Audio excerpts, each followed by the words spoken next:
Chad Harvey here with Carolyn Strauss.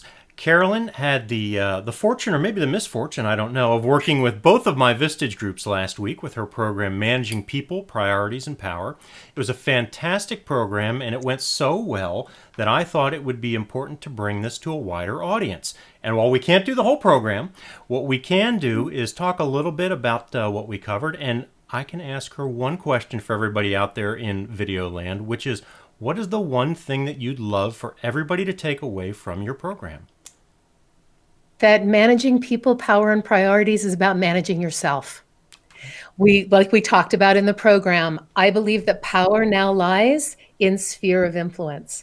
I believe knowing who you are, what you intend, and who you have around you, and what you intend for them to see, have, do, and be in all aspects of their life, in their business life, of course, but in their personal life, their spiritual life, their relationships, their communication.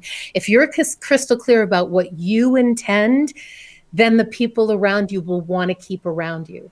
If you're not clear about what you intend for people, then they're going to get sucked into somebody else's sphere. And that's not good. No. That is a fantastic takeaway, Carolyn.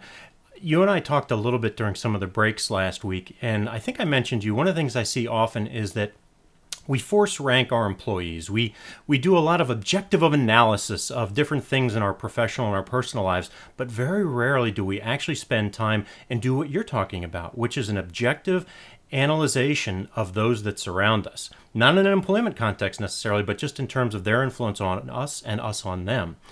Do you see that very often with the folks that you work with, that there's this blind spot in terms of how we evaluate folks?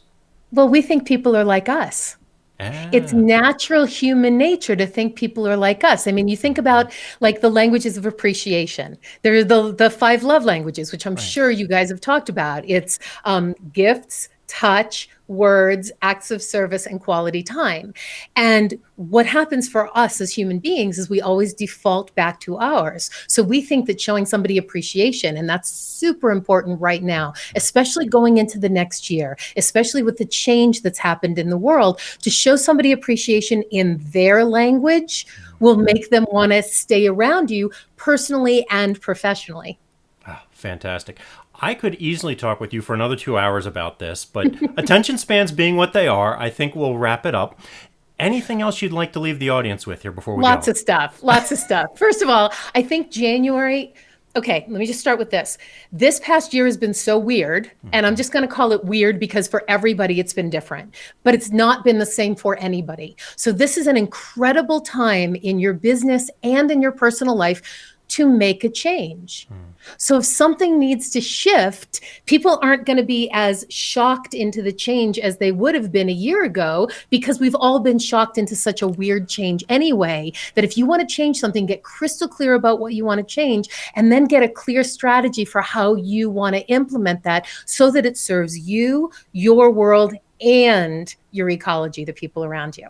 Oh, that's fantastic. I love it. As you were talking, all I could think of was that the pump has been primed for each of us individually, and now we just need to make a plan, stick to it, and execute.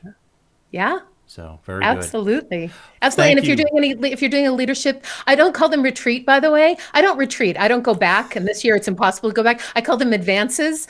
But if you guys are working on a leadership advance for your team and you want some structure around it or some help with it, that's one of the things. So that's one of the shifts that I've made in my business also, is I've been doing a lot more of those with the teams that I work with. Oh, fantastic. I love the concept of a leadership advance. I would always, it's funny, and we didn't rehearse this ahead of time. I would always tell organizations that I worked with, we're not going to retreat, we're going to advance. I thought I was the only one that ever said that. That's so fun. I only facilitate advances. I don't facilitate retreats because I don't go back.